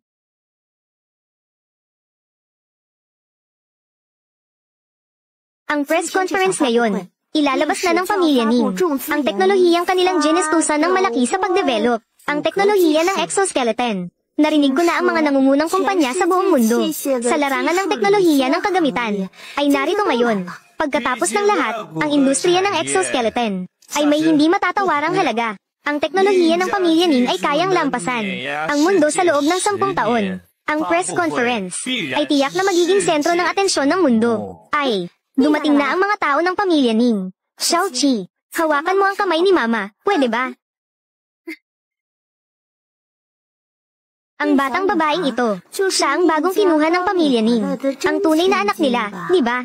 Mukhang oo. Mukhang sobrang mahal siya ng pamilya Ning. Boss, ang laman ng USB ni Xiaoqi. Nakumpirma mo na ba? Palihim ko nang nakumpirma. Ang laman ng USB ay eksaktong ang ilalabas ngayong araw na impormasyon. Nasa bag ni Xiaoqi. Tara na, ang weird. Bakit sa buhay na ito, ang pamilya ni Wang Fang ay hindi na muling nagpakita? Naririnig ang tinig ni Xiaoqi. Matagal na kaming magkakilala. Ang buong pamilya nila, ang plano ng masamang tao. Sila, syempre, hindi na sila magpapakita ulit. Mr. Ning, binabati kita. Ito ang kumpanya na kalaban ng pamilya Ning. Si Mr. Liu, si Liu Hua. Mukhang ganun nga. Mukhang hindi maganda ang pakay ni Mr. Liu. Yung batang babae sa tabi ni Mr. Liu. Siya ang batang maling inampon ng pamilya Ning noon. Ang peking anak na babae, di ba? Mukhang totoo nga. Kaya pala hindi ko siya nakita noon. Ang pamilya nila na 3.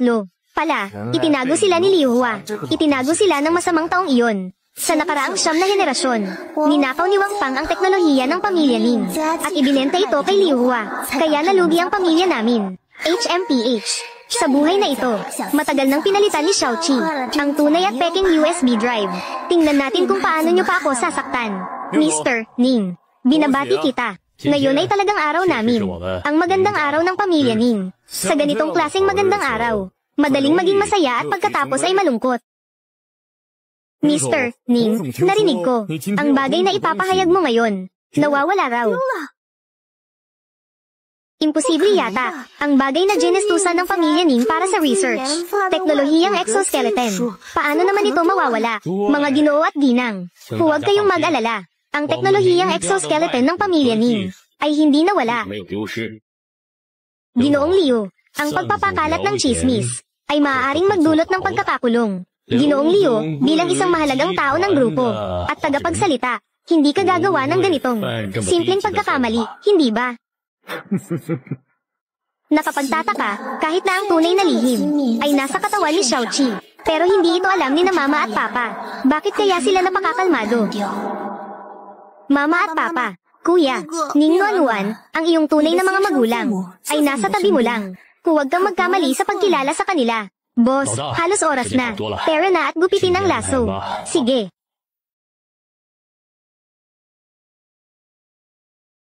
Malugod namin kayong tinatanggap sa pagdalo sa Ning Groups, pagpapakilala ng teknolohiyang exoskeleton. Ang teknolohiyang exoskeleton na ito ay ang lahat ng ipinuhunan ng pamilya Ning para sa pananaliksik at pagunlad. Oo, ang press conference na ito ay maaaring direktang magpasya sa kapalaran ng Ning Group kung ito'y magiging matagumpay. Ang Ning Group ay mabilis na angat, pero ang teknolohiyang buong lakas na binuo ng pamilya Ning, teknolohiya ng exoskeleton, kung talagang nagkaroon ng problema, tiyak na tapos na ang pamilya Ning. Sa reputasyon ng pamilya Ning, paano magkakaroon ng problema ang teknolohiyang ito? Magkaroon ng problema. Sa tingin ko, mamaya, tingnan natin kung paano pa kayo makakatawa.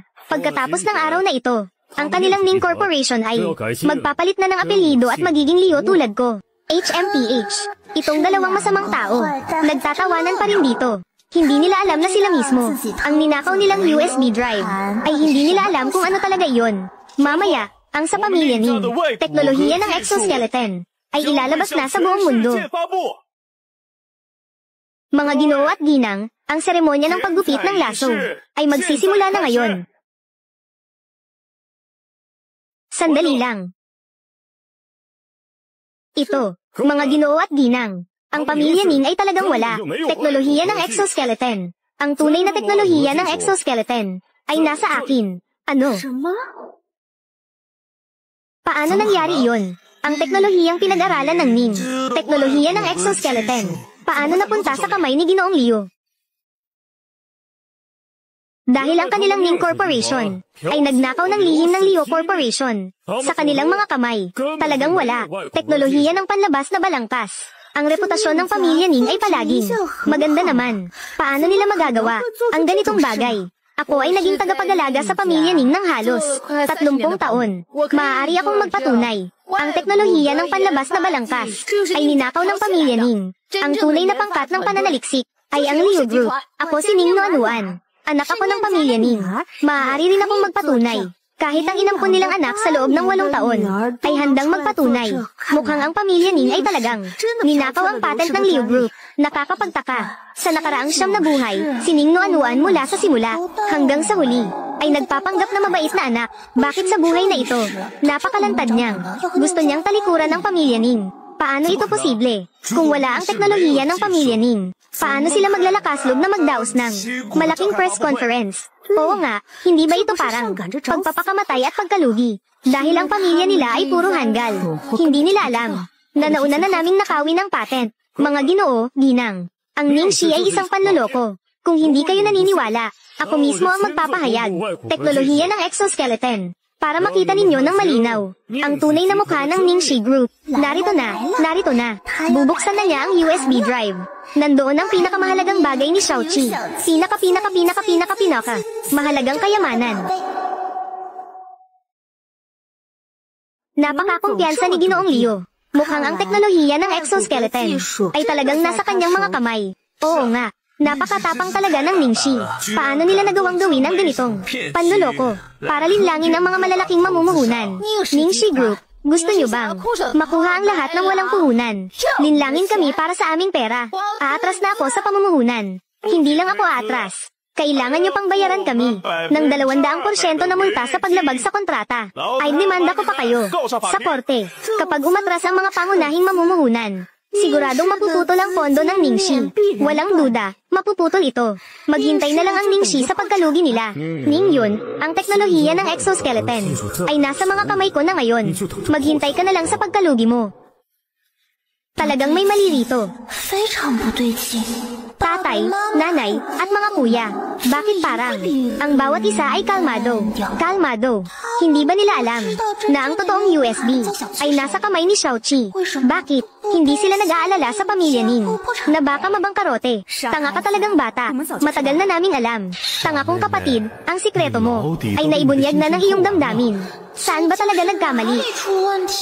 Ay nako, sakit sa ulo. Xiaoqi, kailangan mo nang gumamit ng utak. Oo, pangalawang kuya, pangatlong kuya. Pinagtatawanan niyo ba si Xiaoqi?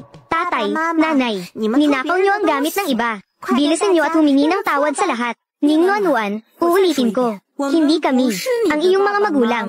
Wala ring kasalanan ng pamilya Ning. Huwag niyo akong sisihin kung magiging matigas ang puso ko, Nuanuan. Tito Leo, pakita mo na sa lahat ang totoong lihim ng pananaliksik.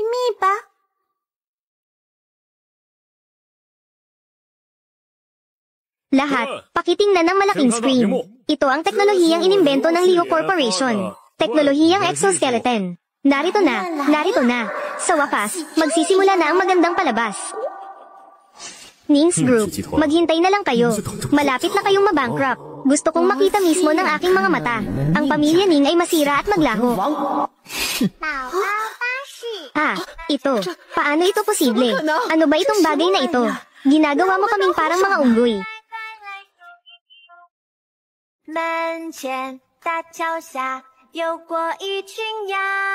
Bilisan nyo, bilangin nyo ito. 2, 4, 6, 7, 8. Matandang lalaki. Wang Fang, gusto nyo ba? Ang animation ni Little Seven. Ano ang nangyayari? Ito ba ang para sa mga bata? Ang pinapanood nilang animation? Hindi naman talaga ito. Teknolohiya ng exoskeleton. Si Boss Liu ba ay nababaliw na? Isang USB drive na may laman. Animation. Gumawa pa ng ganitong kalaking eksena. Akala ko maglalabas siya ng kung anong maganda o mahalagang bagay. Babae. Naglakas-loob kang lokohin ako. Ito ba ang sinasabi mong lihim? Paano ito posible? Malinaw na ninakaw ko ang core secret ng Nings. Paano ito naging isang animation? Ning Nuanuan, ikaw ang may balak na sirain ako. Malinaw mong sinabi, ang pangunahing sikreto ng pamilya Ning ay nasa drawer ng silid-aklatan. Bakit naging mga file ng animasayon? Hindi ko rin alam. Dati, sinabi ito sa akin ni Kuya. Nasa loob ng USB. Kuya, niloko mo si Nuanuan. Sinaktan mo rin ako.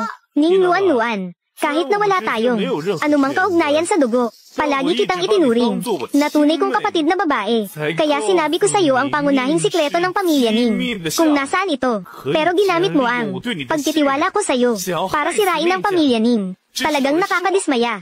Kung hindi namin narinig ang saloobin ni Xiaoqi, hindi namin kailanman matutuklasan ang pagkanan ni Wang Fang at Ning Nuanuan at Zhao Bu.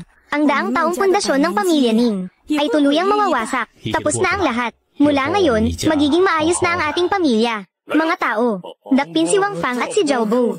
Dakpin sila. Mga tao, dakpin si Wang Fang at si Zhao Bu. Dakpin sila. Liu Zhang, may hindi pagkakaunawaan. Totoo, hindi pagkakaunawaan ito. Liu Zhang, kami rin ay. Niloko ako. Tumahimik ka. Akala mo ba maniniwala ako? Hawak ang isang USB na may laman. Mga file ng animasayon. Niloko mo ako ng 10 bilyon.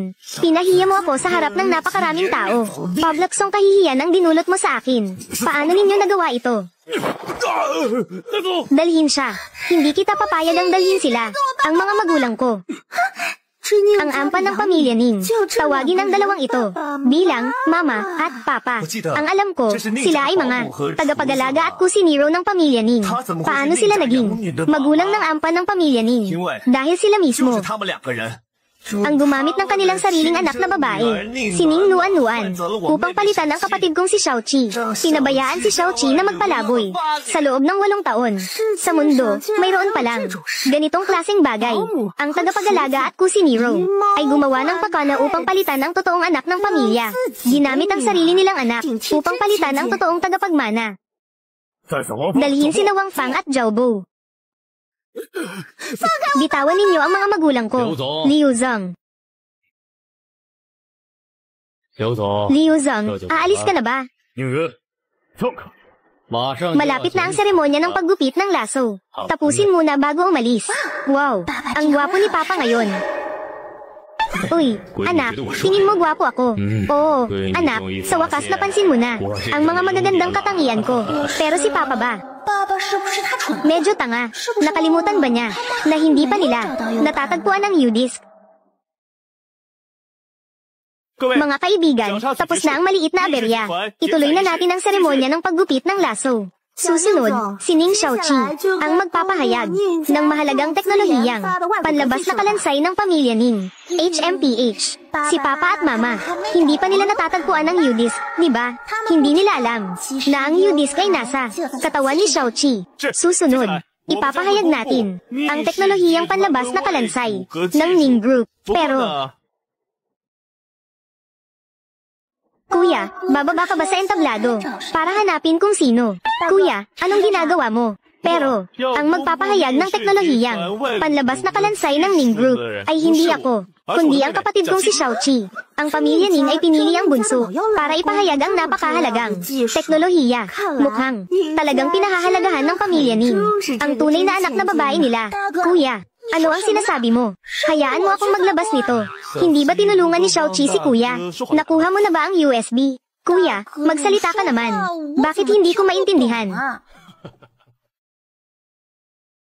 Nakakainis si Xiaoqi. Kailan ito nalantad? Ang mga magulang at mga kuya, hindi naman sila ganoon katalino. Ikaw, maliit na tusong bata. Halika, sumama ka kay Kuya. Hi. Sige na, tutal.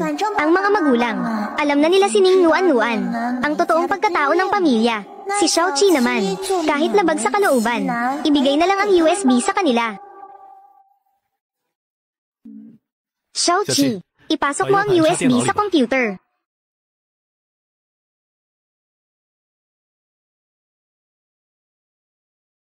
HMPH, talagang mahal ng pamilya Ning. Ang maliit na hayop na ito. Si Ning Xiaoqi, kakabalik lang sa pamilya Ning, at ibinigay agad ang napakahalagang bagay na ito sa kanya.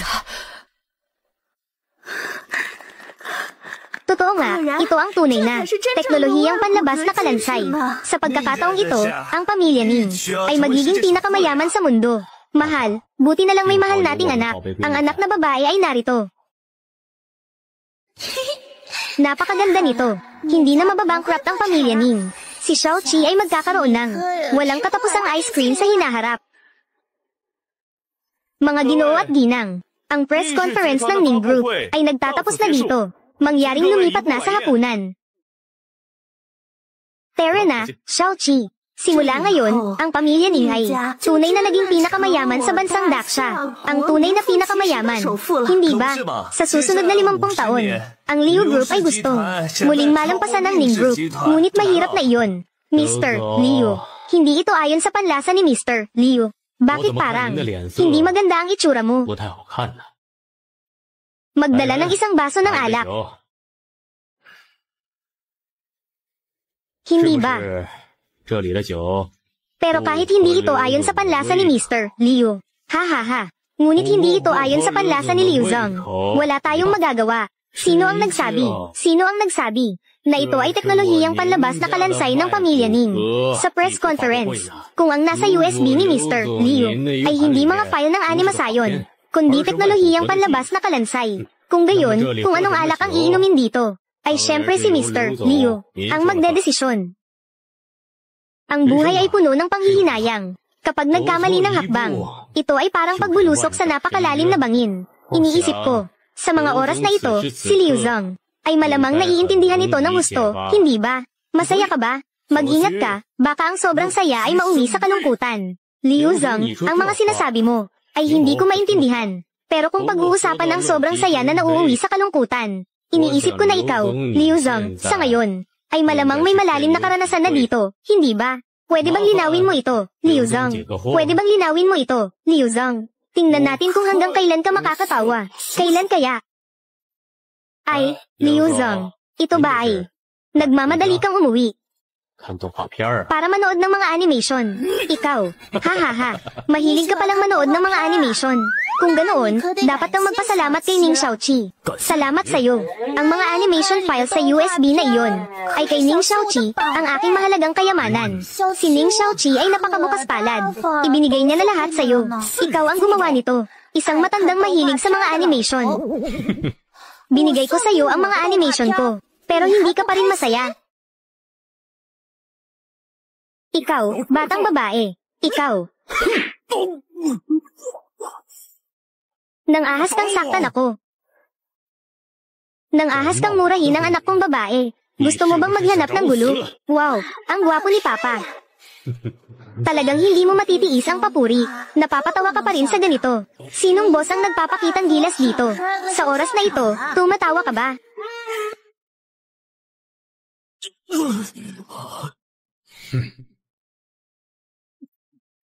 Ning Yun, baliw ka na ba? Kung maglalakas loob ka pa, na magsalita ng hindi nararapat tungkol sa anak ko, sasabihin mo ang hindi dapat sabihin. Mas lalo akong mababaliw.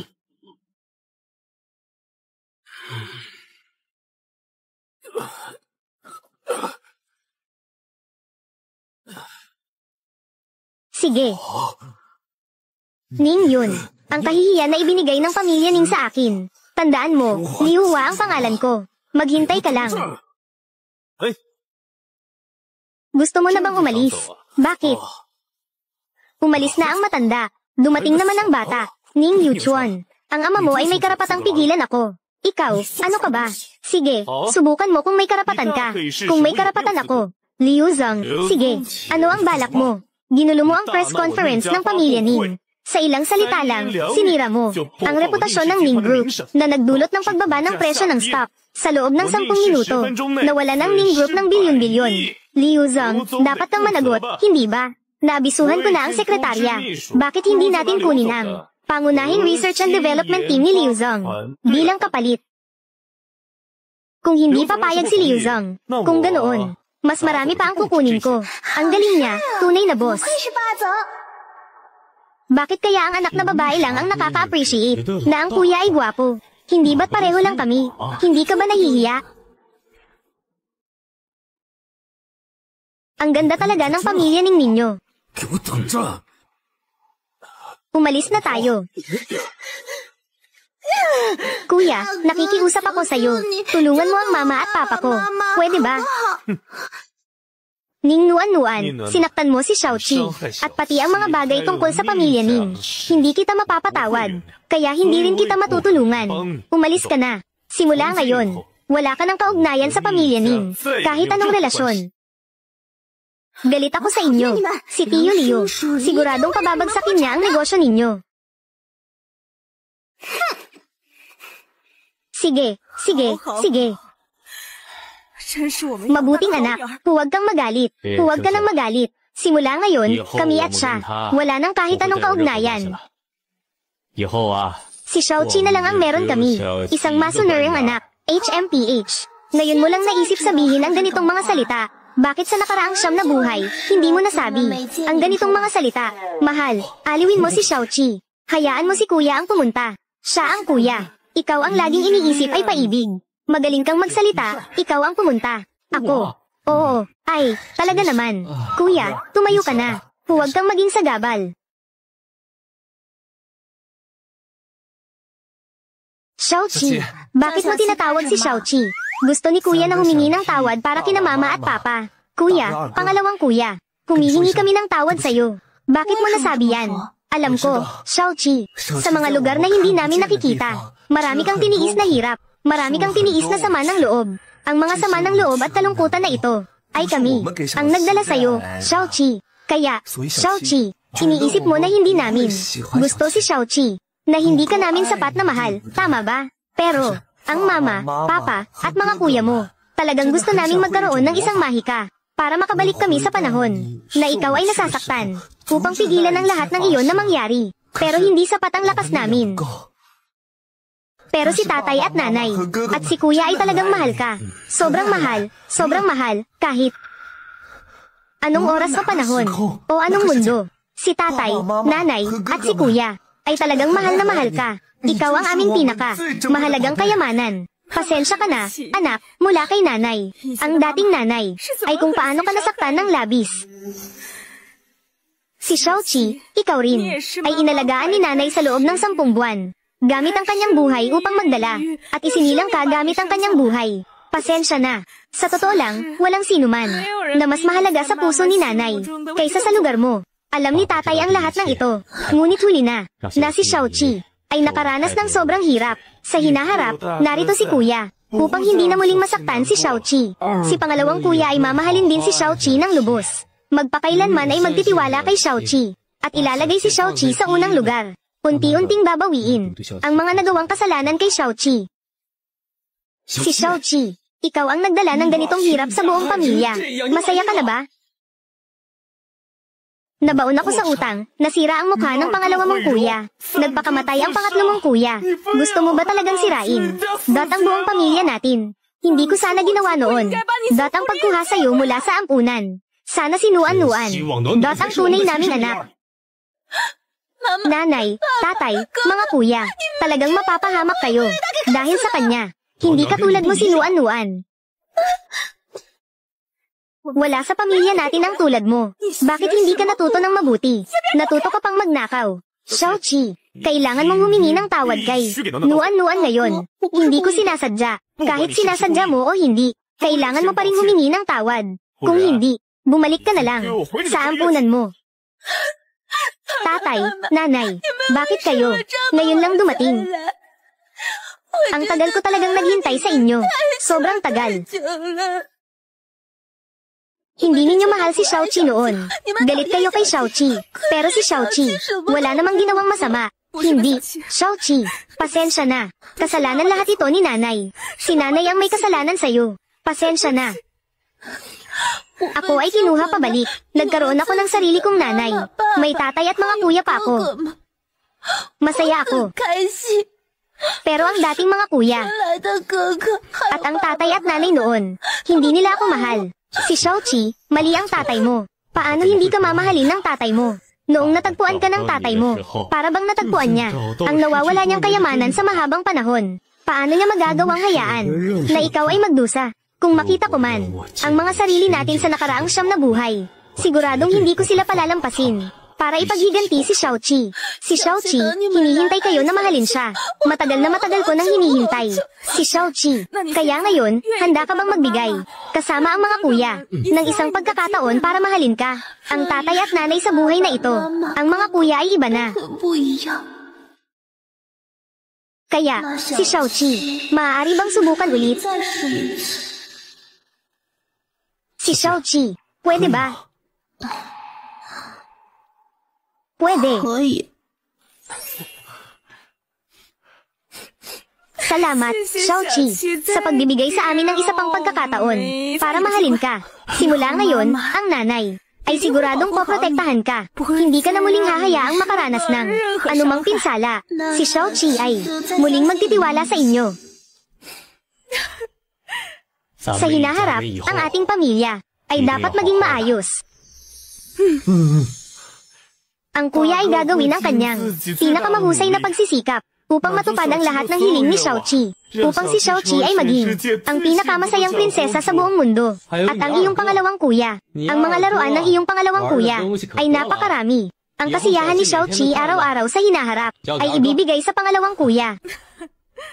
PSK, Xiaoqi, huwag kang matutong gumawa ng masama mula sa pangalawang kuya. Kung mayroon kang anumang takdang aralin na hindi mo magawa, ako ang may pinakamagandang marka. Tutulungan kita sa pag-aaral. Kaya ito, ay huwag na lang. Sa tingin ko, ang pangalawang kuya siya ay medyo maaasahan. Sinong mabuting tao ang nagtuturo sa bata ng leksyon? Si Xiaoqi ay 7 taong gulang pa lang. Tingnan mo, ako ang pinakapaborito ni Xiaoqi. Ikaw, pangatlong kuya, hindi ka marunong ng tamang asal. HMPH, ang pinakapaborito ni Xiaoqi, na kuya ay ako. Xiaoqi, pera na. Tingnan mo ang unggoy na kumukuha ng buwan. Sa malalayong bundok, may nakatira roong grupo ng mga unggoy. Si kuya, sabi mo, dadalhin mo si Xiaoqi para maglaro. Hindi pipiliin ni Xiaoqi si kuya pangatlo. Niloloko mo si Xiaoqi ngayon. Si Xiaoqi ay pumunta para mag-aral. Ngayon, ang pamilya ning natin, ang pinakamahalagang bagay, ay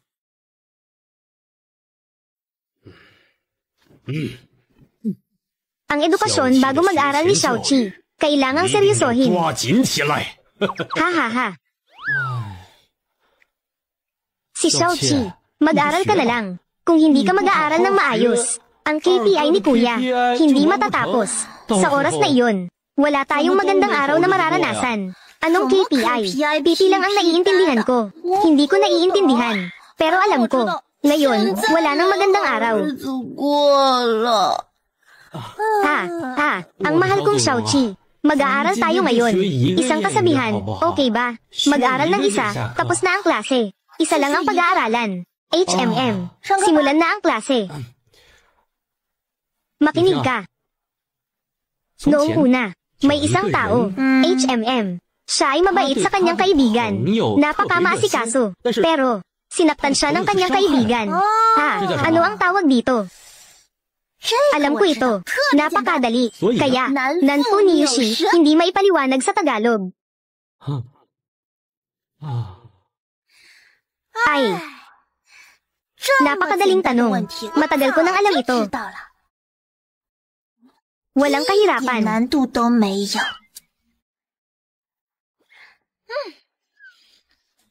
Natutunan ko na. Tapos na ang klase. Ngayon, maghiwa-hiwalay na. Oo. Anong nangyari? Bakit tumakbo ka ng matagal? Nasa parehong lugar ka pa rin. Oo. Kuya pangalawa. Ay nako, kuya pangalawa, bitawan mo ako. Anong Nanfu ni Yushi? Magsasaka at ang ahas, iyon. Maliwanag na, Nanfu ni Yushi, iyon. Kuya pangalawa, hindi ka ba pumasok sa paaralan? Napakadaling tanong. Hindi mo alam. Ako. Hindi. Si Xiaoqi, 7 taong gulang pa lang, alam na niya, tungkol sa Nanfu ni Yushi. Ikaw, ganito nakatanda, hindi mo pa rin alam. Hoy, ikaw. Halika, tingnan mo ng sarili mo. Hindi ba, magsasaka at ang ahas, ito. Kilala mo na, di ba? Hindi ko mabasa ang mga salita. Hindi ko maintindihan. Ikaw, si kuya pangalawa ay tanga. Kahit Nanfu ni Yushi, hindi niya alam kung ano iyon.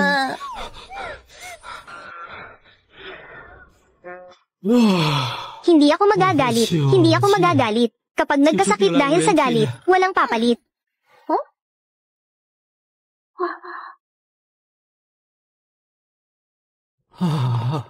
Bakit hindi ko nakita si Kuya Ning? Nasa bahay ba siya? Oo. Nanfu ni Yushi. Ano? Nanfu ni Yushi. PWE. Magsasaka at ang ahas. Sino? Bakit siya ang masamang babae? Masamang babae. Oo.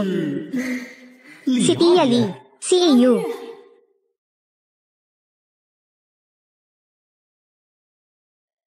Kuya Ning, paano mo nagawa habang lasing ako? Pinilit mo ako. Hindi ko ginawa. Mahal, pakinggan mo ang paliwanag ko. Ako at si Leo talaga. Walang nangyari kahit ano. Ikaw ay walang hiya. Si Leo ang pinakamatalik kong kaibigan. Paano mo nagawa ang ganitong bagay? Hindi ko na maalala. Mahal, lasing ako noong oras na iyon. Wala akong naaalala.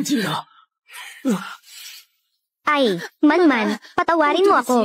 Hindi ko sinasadya na sirain ang inyong kasal. Gagamitin ko ang buhay ko upang magbayad sa kasalanan ko sa iyo. Ay, baliw ka na. Huwag kang gumawa ng kalokohan. Sining yun. Maghihiwalay na tayo.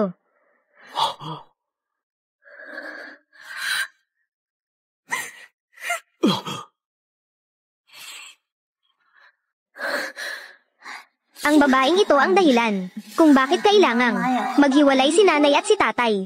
Ano? Hiwalayan. Ano? Hiwalayan. Man. Ito si Xiaoqi, tama ba?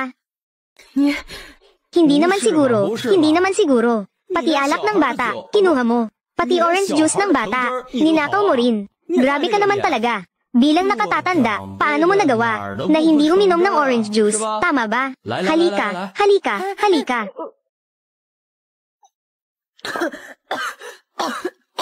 Tita Yu, bakit mo isinuka ang lahat? Ang orange juice na ayaw mo ring inumin. Ibinigay mo pa sa tatay ko. Bigyan mo ako ng tubig. Kayo, alam nyo na lahat. Oo, alam na namin. Ang matalik kong kaibigan ng mahigit 30 taon. Dot may masamang balak sa asawa ko. At gusto pa niyang. Alam din namin.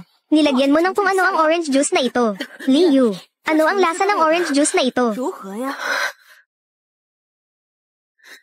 Kayo, lahat kayo sa pamilya niyo ay mga baliw. Tumigil ka. Liu, ang ebidensyang ibinigay mo sa akin, nandito mismo. Maghintay ka na lang sa kulungan. Mahal, tingnan mo. Wala talaga akong kasalanan. Matulog ka na lang mag-isa sa study room. Tay, ang malas mo naman. Mahal, wala talaga akong kinalaman dito. Ay, may tinig ni Xiaoqi dito. Walang sino man ang makakapanakit. Kami ay 6 sa pamilya. Ang tawag ni Xiaoqi. Hello, kuya. Kailangan magpa-ospital ni Xiaoqi para magpagaling. Ano ang gagawin ng pamilya natin? Xiaoqi, dahan-dahan mong sabihin. Ilang araw na ang nakalipas, nanaginip si Xiaoqi. Nanaginip siya tungkol sa pamilya natin. Napahamak tayo ng masamang tao. Ilang araw na ang nakalipas, nanaginip si Xiaoqi. Nanaginip siya tungkol sa pamilya natin. Napahamak tayo ng masamang tao. Ang batang babae ay talagang magaling. Maghanap ng dahilan. At pagkatapos, nangako si Xiaoqi na ipagtatanggol ang pamilya Ning kahit ano paman. Pero kailangan magpa-ospital ni Xiaoqi. Kaya, kuya, ang susunod na sasabihin ni Xiaoqi ay mga mahalagang impormasyon. Kailangan mong tandaan ito. Huwag mong hayaang magtagumpay ang masamang tao. Basta nandito si kuya, huwag kang mag-alala. Ang una ay ikaw. Kuya, ikaw ay pagtataksilan ng iyong manager. Isasakripisyo ka para sa iyong mabuting kaibigan. Ano, sasalo ka ng kasalanan. Kagabi, may nangyari. Isang insidente ng pagmamaneho ng lasing at pagtakas. Ang pinaghihinalaang tao ay tila mula sa Ning Group, artista ng entertainment company na si Chang Xiaoyu. 4,880. Chang Xiao. Umalis ka. Huwag mong harangan ang daan ng batang amo. Paano ka ba naging manager? Ang labo ng mata mo. Anong ginagawa mo dyan nakatayo lang? Bigyan mo ako ng pwesto. Ay, sige. Chang Xiao, aayusin ko po para sa inyo. Maupo po kayo.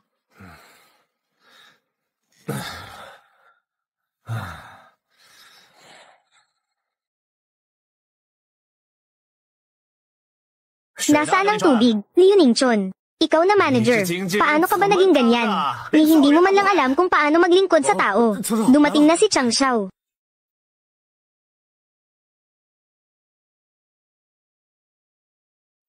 Hindi ko talaga maintindihan ang ganitong tao. Paano siya napili ng pinakamayamang tao? Ang pangalawang batang amo ng pamilya Ning. Si Chang Xiaoyu, walang talento. Kung hitsura, sakto lang naman. Ang ugali pa niya, hindi rin maganda.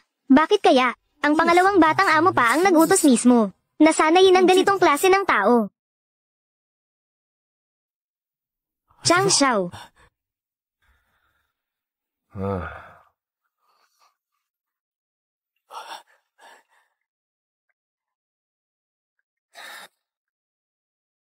Napanood mo na ba ang balita? Oo, napanood ko na. Nagmaneho ako ng lasing, nakabangga ng tao, at tumakas. Nahuli sa video. Kumusta na ang nasaktan? Ang mga ordinaryong tao, matibay ang buhay niyan. Ano bang mangyayari? Pinakamalala na siguro ay bali ng buto. Chang Xiao, itong bagay na ito, hindi mo dapat baliwalain. Ngayon, buong internet ay binabatikos ka. Napakasimple ng bagay na ito. Hindi mo pa rin ito masolusyonan. Maghanap ka ng tao para ayusin ito. Chang Xiao. Ngayon, lumaki na ang gulong ito. Kahit gumastos tayo, hindi natin mapipigilan ang balitang ito. Hindi na ito mapipigilan.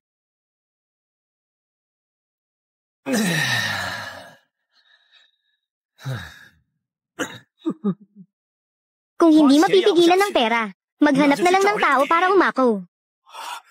Pero, nakunan sa video, ang likuran mo. Paano ko ipapasa ito sa iba? Hindi ba may nakahanda na? Ning Shuyang. Hindi ba may masangkot na tao? Ning Shuyang. Tama. Bukod sa kanya, sino pa ang masangkot? Sino ang hindi nakakaalam na kami? Ang Gemini Stars ng Ning Entertainment. Dahil magkamukha kami. Sinamantala niya ang mga resources na ibinigay sa akin ng Ning. Swerte lang na naging best actor siya. Isa lang siyang mahirap na bata. Walang pagkakakilanlan. Walang background. Kung hindi dahil sa akin, paano magugustuhan siya ng Ning? Paano siya mapapansin? Ning Group, ang ikalawang young master ang pinili. Ako ang sinanay. Kung hindi dahil sa kanya, ako sana ang best actor. Hindi ba magkamukha kami? Hayaan mo siyang umako para sa akin. Utang niya ito sa akin. Siya ang dapat magbayad. Hindi ba't gusto mong mamatay si Ning Shuyang? Kung talagang siya ang magpapasa ng kasalanan, ang karera niya bilang artista ay matatapos na. Nakalimutan mo ba, Chang Xiao, nagkamali ako. Sino ang tumulong sa'yo sa Ning Group para makapagsimula ng maayos? Chang Xiao, hindi ko nagagawin. Paano ko magagawa iyon? Liu Ningchun, kahit ang mga hinihingi ko ay nagawa mong tanggihan.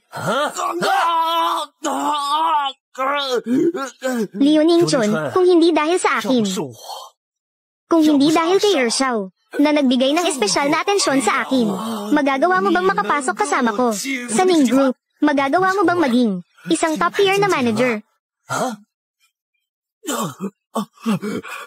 Liu Ningchun, isang salita lang mula sa akin, at matatanggal ka sa Ning Group. Sabihin mo sa akin, may mga nakatatanda at mga bata kang inaasikaso. Ang buong pamilya mo ay umaasa sa'yo, tama ba? Kung ayaw mong matanggal, ayusin mo ng maayos ang mga ipinagbilin ko sa'yo.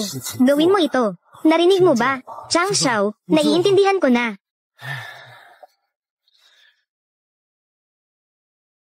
Ayusin mo ng maayos ang ipinagbilin ko sa'yo tungkol sa pag-ako ng kasalanan. Hindi ka mawawalan ng benepisyo. Ayusin mo ito, Chang Xiao. Siguradong maayos kung gagawin ito.